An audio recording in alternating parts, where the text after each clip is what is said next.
What if Wonders of the First Wonders were also D&D characters?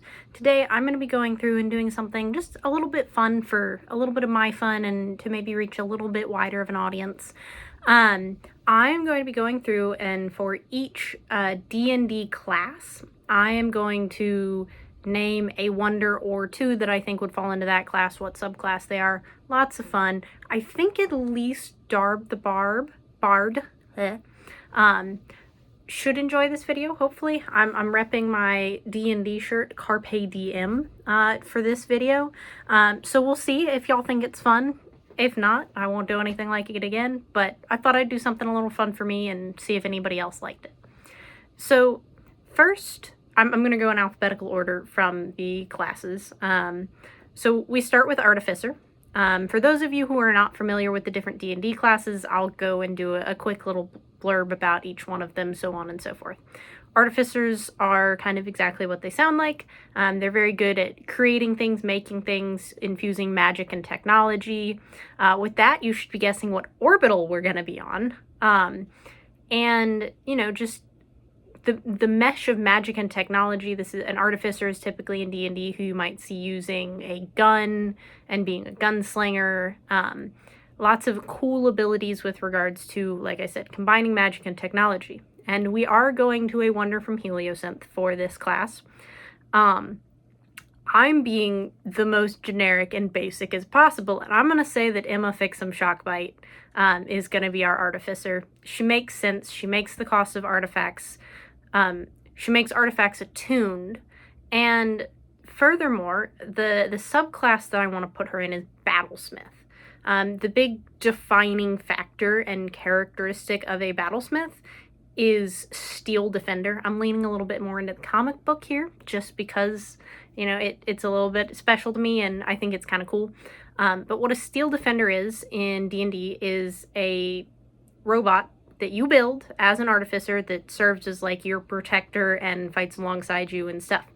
So using a little bit of flavor, because flavor is free in D&D, and we're going to lean into that a little bit today. Either Deadhead or Perry from the comics could count as Emma's Steel Defender. So, you know, that's what I've got for Emma. I think Emma is our artificer, and I think she is a battlesmith with her Steel Defender of either Deadhead or Perry, depending on how you want to look at it. Next is Barbarian. And I'm going to have to go with Sigrid for our Barbarian. As y'all probably know, Sigrid is a Viking royal. Being a Viking, just classic barbarians. Like historically, mythologically, Vikings are the barbarians. In the sense of like raging out and what we see them do in D&D. But furthermore, her ability says whenever you attack with in any other realm, you may spend 1 energy to create a 1 power Viking token wonder in that realm. Sigrid gets +1 for each stone you control. Now, for some of you who play D&D, you may be about to guess what path for a berserker I'm going to put Sigrid on. I think that Sigrid is Path of the Ancestral Guardians. Path of the Ancestral Guardian, because let's look at what the main ability for that is. Ancestral Protectors. Starting when you choose this path at 3rd level, spectral warriors appear when you enter your rage. Until the start of your next, you can basically make other creatures that, you know, help you in the fight. That should sound familiar. And so I think that Sigrid is our Barbarian, Path of the Ancestral Guardian. Like I've said in many of my other videos, if y'all are like Grace, there's this other pick that's top tier that you should have made. Feel free to call me out on that. I love seeing other ideas. I love like comparing what we're thinking, like where these cool ideas are coming from. It does not hurt my feelings. I just want to know what y'all are thinking, and I want to have a conversation with y'all in the comments. So that's who I think our Barbarian is going to be. There were not any barbarians in any of the classes, nor were there any artificers in the classes to my remembrance. However, there is a bard, a singular bard in Wonders of the First. So some of y'all probably know where this is going, knowing that information. Gorash the Dreadful is a shadow bard. If this arrived from your hand, on arrival, if this arrived from your hand or from the Abyss, choose one, destroy target wonder, or return target non-bard wonder you own in the Abyss to target realm. I had to sit and think about this for a minute. Like, what college of bard would this be? And I ended up with College of Whispers. It feels the most flavorfully accurate. I know that a lot of you are probably not super familiar with the D&D subclasses, so on and so forth, but the College of Whispers is kind of the evil college for bards, and they use terror, they use a lot of psychic damage, that sort of thing. There's not exactly an ability that in bards where you bring something back to life, but if you're a shadow bard and you're bringing stuff back from the dead and you're being a little and scary and magic-y and woo, I'm gonna go with you're gonna be in the College of Whispers, because that's just what flavorfully makes the most sense. After that was clerics, and we have several clerics in the game. So it might be a little bit harder to guess who I went with here, but probably not too difficult. I went with Sister Azura Silversong. She's a religious fanatic cleric with the Circuit Bone Cult. On arrival, you gain 3 faith. You can tap her for free and spend X faith to gain X energy. I felt like it was a pretty easy choice of what domain cleric she should be. I went with Forge domain because it's Heliosynth, and Forge is about making things, technology, metalwork, so on and so forth, and it just made sense to me. There's a couple other clerics, but none of them really had that, like, her ability to use faith really stuck out as like, that's a good pick for a cleric, because, you know, clerics are dependent on their faith in their god. So, you know, this is kind of what I went with. Obviously, y'all don't have to go with the same thing. Next was Druid. And oddly enough, there is not a single Druid class in the Wonders game, which I thought was a little weird. I'm sure we'll be getting them later. I think there's some Druid classes in the proofs. And I went back and forth with myself between 2 different Wonders from Patria. So I'm going to just share them both because, you know, they both kind of work in their own way. I'm going to start with Shroomwalker. As a druid of the Circle of Spores, he's a mushroom. Circle of Spores is about mushrooms and spores. It's the best I've got for doing something other than a basic druid. And he's kind of cool. Being able to do something other than just a Circle of Land druid, being able to do something that's a little wonky and out there, I think is pretty cool. And, you know, Circle of Spores does not inherently have an issue with death or undeath. They like the cycle to just continue moving, so his ability to get +5 and then banish target card in the Abyss, kind of like okay, if you're trying to do sketchy stuff in the Abyss and not continue the cycle of life, I'm going to make that not happen. And so I think it kind of has a little bit of flavor there. I also looked at Ashenleaf. I think he fits the actual flavor of a druid more. I mean, he's a forest warden. Druids are the very nature protectors of the forest, can change into animals, be one with nature, so a forest warden is perfect. Being able to put a shield counter on target land, again, protecting the land, you know, being able to link with the land, doing the same thing as the land. It's just all very druid coded. And so this was my, like, for lack of a better way to put it, real pick. Shroomwalker was my for fun pick, if that makes sense. And so I think that Ashen Leaf is a Circle of Land druid. It just makes sense. Being one with the land, a Circle of Land druid is, the abilities align a little bit. There's not like a single thing here though. And so it's just the best flavor that works here. Next, for those of you who don't know, is Fighter. And there are a lot of fighters in the game, in Wonders.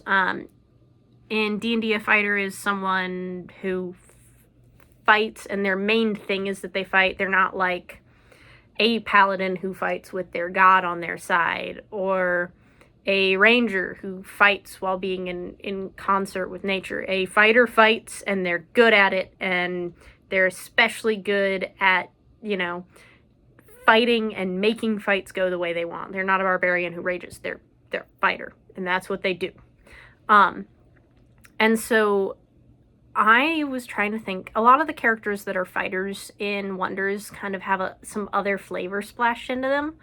But the one that I thought was most consistent to the theme was Tyros Ironfist.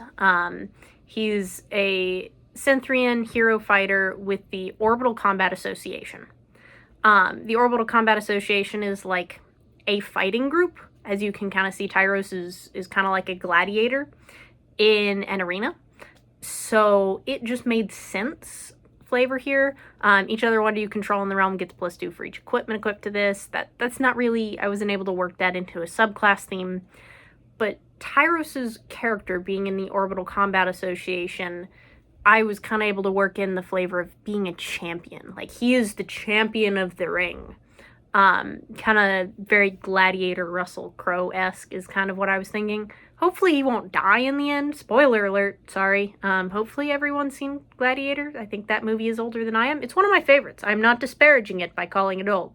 It is in my top 3 movies of all time. But hopefully I didn't just spoil the movie for you now that there's a second movie out. I feel like it's not my fault at this point. But yeah, he's just got the vibes of a champion. He wins his fights, and he fights to win, and, you know, it just fits that he's in a combat association, so, and he's a hero, like, it just fits the vibe. So, the next one was kind of difficult. The next one was Monk, and there's only 2 Monk cards in the entire game. And I was going back and forth on what to choose, and I ended up settling on Link's Paw Song. If I search Links, it should show up. For those of you who are not familiar with the Monk subclass in D&D, these are usually bare hands, no weapons fighters who use, like, key points and, like, think you're stereotypical, for lack of a better way to put it, Kung Fu movie. If you watched Kung Fu Panda, Po would be a monk. That sort of thing. Like, good at hand-to-hand fighting, Kung Fu, like, these are the kinds of characters. And there wasn't a character that, like, really fit that vibe in Wonders. But, you know, what I could come up with was Link's Paw Song, who is also in the Orbital Combat Association, monk fighter, common multi-class in D&D, depending on what you're trying to do. And there's not a lot of flavor with attuned Patria, but when you kind of look at what Link's looks like and, you know, where their abilities may lie, I kind of went way of the 4 elements. It feels like a Patrian would, like, really want to hone their ability to be in one with nature and to channel the elements.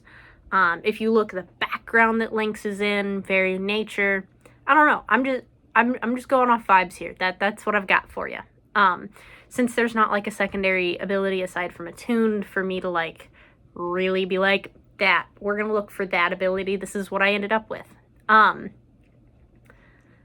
After monks are paladins. I briefly mentioned them earlier. These are fighters with the power of God on their side. Their god, specifically.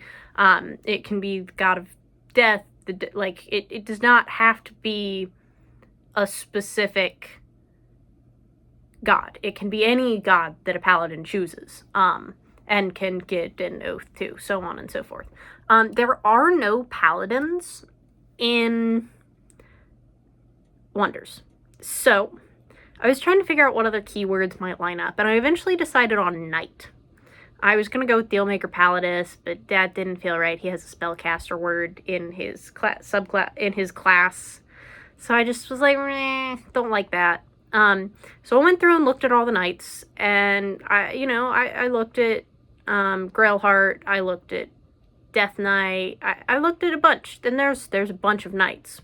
If somebody wanted to build a knight tribal and they were doing a bunch of class support, knights could be a way to go. But I ended up settling on Sirius Aetherblade. He looks like a paladin, big glowing weapon, the long locks. He's just given off paladin vibes. Paladins are often jokingly referred to as like the goody two shoes of D&D. So the fact that he's a Celestarian Orbital Walker Knight with the Starweaver Knights as his faction, it all kind of just lines up.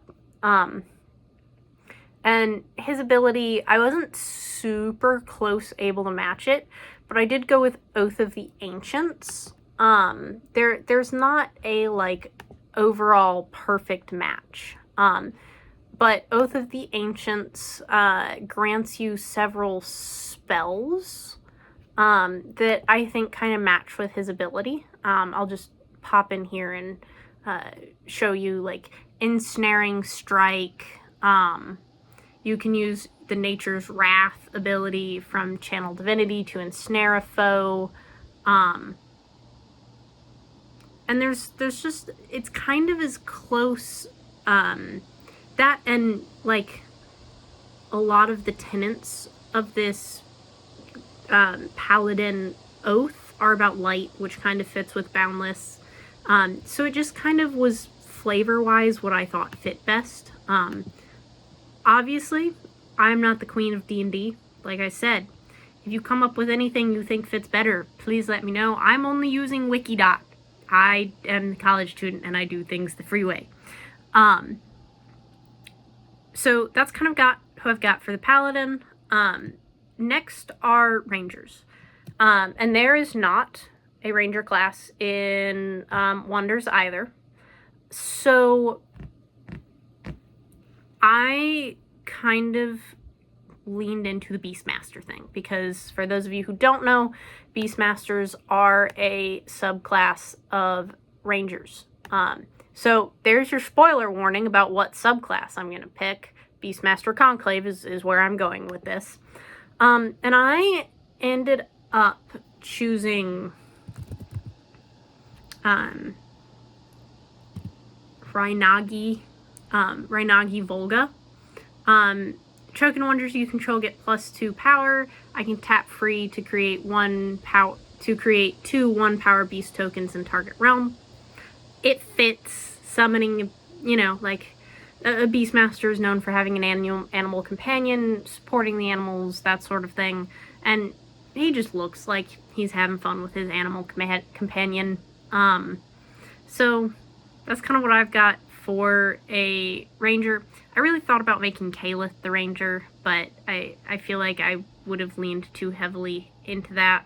And a Beastmaster is more generically Ranger, whereas Kaelith is technically a Scout, and technically Scout is a Rogue subclass. It's a whole thing. I was way overthinking this when I was making these choices. Which does bring us to our next subclass, and that is Rogues. Rogues are one of the most options wide open subclasses, and so I did pick 2 here as well. The first one I selected was Silera Shadowstalker. She's an assassin fighter. Assassin is a subclass in D&D, is a rogue subclass in D&D. It makes sense, and her ability, whenever you seize a stone, this gets +5 this round, then destroy target wonder with power less than or equal to the number of stones you control. Aligns with sneak attack, that sort of thing. Just being able to assassinate things. Assassin is one of the classic rogue choices. So that's kind of where I went with here. Rogues, for everybody's reference in D&D, is kind of this wide gambit of people who rely on stealth and who are dexterous, move around quickly, stealthy, may or may not be up to sketchy things. Time to do some sketchy things. Doo-da, doo-da. Y'all don't want to hear me sing, so I'm gonna stop. And so, you know, it's just, this fits. Oh, the puppy's entering. Sorry if you heard the door creak. So the other card that I picked, I realized once I had completed my list that I did not have any representation from Tallwind. So I went back and I was like, who can I pick? And it struck me. We have Captain Isabella, who is a pirate. For those of you who are familiar, you probably know where this is going. One of the subclasses in Rogue is Swashbuckler. And I'm not gonna lie to you, when I hear the word swashbuckler, my brain goes pirate. So I think that Captain Isabella Izzy Stormstrong is a swashbuckler. And that kind of aligns with her on attack power. Defending player chooses flee or surrender. If flee is chosen, this gets +7. If surrender is chosen, seek 1 a card. Swashbucklers allow you to run in, hit, and then run away. So while the bad guy being the one to flee isn't necessarily in flavor, having fleeing involved with a like hit and run style fleeing or surrendering kind of just fits the vibe of a swashbuckler. Don't worry, there's only 3 more classes to go, and they are all of our spellcasters. So we do have a class in Wonders for each of the rest of these. The first is Sorcerer. If my computer will load. And there's only one Sorcerer, and it would help if I typed things in the right place. Cosmo Cloudman is an orbital walker sorcerer. On arrival, return a spell you own from the abyss of your hand. That's kind of just in the flavor of a sorcerer. I said that he was going to be a lunar sorcery class sorcerer, subclass sorcerer. It makes sense. Boundless is very stellar in the sense of being star-related stellar, not Henri, hush, you're okay. It is stellar in the sense of fun, but I'm using stellar in the sense of stars. And so being lunar sorcery subclass makes sense for Cosmo Cloudman. Also look at him. He looks like he's doing moon stuff.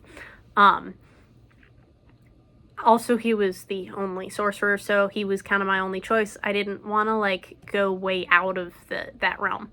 For Warlock, I chose Skaldar Grimshade.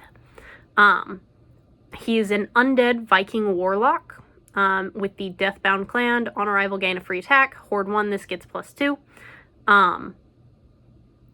And the flavor text is wonderful. Sigrid smiled when she heard her grandfather had returned. Since he's undead and the flavor kind of fits best, I went with an undead warlock. It's just flavorful. The ability kind of lines up if we look at what an undead warlock gets. Come on. Load. You can get some extra abilities when you attack, when you hit at the 6th level.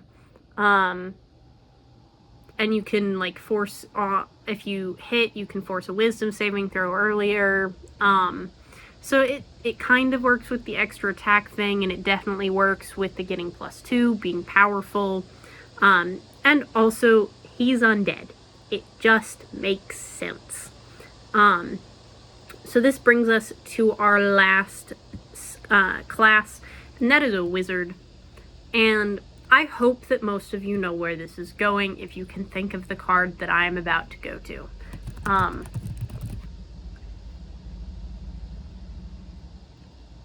Let's add a V so that we get the great Veridan on its own. This man looks like a wizard. Looks like Gandalf. Like, he is a hero wizard. When you look at his picture, he looks like what you think a wizard looks like. Like, the pointy hat, the beard, the long hair. And his ability is on play, seek one, Patria Wonder. Repeat this for each other realm where you control land. And it says, heed my call. His flavor text is, heed my call, Patrians, and bring your might. So I firmly believe that the Great Veridan is from the School of Conjuration. And so the School of Conjuration is creating things, summoning fog or creatures, or you can see how this matches his ability. And so it just feels right. His vibe looks right. He looks like a wizard. Fight me if you think he doesn't look like a wizard. Like, don't actually, but like, if somebody out there thinks he doesn't look like a wizard, I'd love to know. I'm also just realizing that I didn't really explain the difference between sorcerer, warlock, and wizard in D&D, because they all probably kind of seem like the same thing. And I don't play very many spellcasters in D&D. I usually play a rogue or a ranger, occasionally a paladin. But to my memory, a sorcerer gets their power from their ancestry. Usually, like, one of their past family members was involved in a ritual, and so they gained power internally somewhere. A warlock strikes a bargain with an unearthly eldritch kind of being that, you know, gives them power in exchange for whatever deal they make. It's a little sketchified. And a wizard is someone who learns magic. These are the guys who go to school and are considered the bookworms of magic users in D&D. So, you know, it's and they just use different spell casting aspects to cast their spells. Intelligence, charisma, wisdom, so on and so forth. But it's a lot of fun. If you haven't played D&D, I suggest giving it a try. I mostly just did this video, like I said at the beginning, for a little bit of fun for me, and I hope that y'all can have a little bit of fun with it too.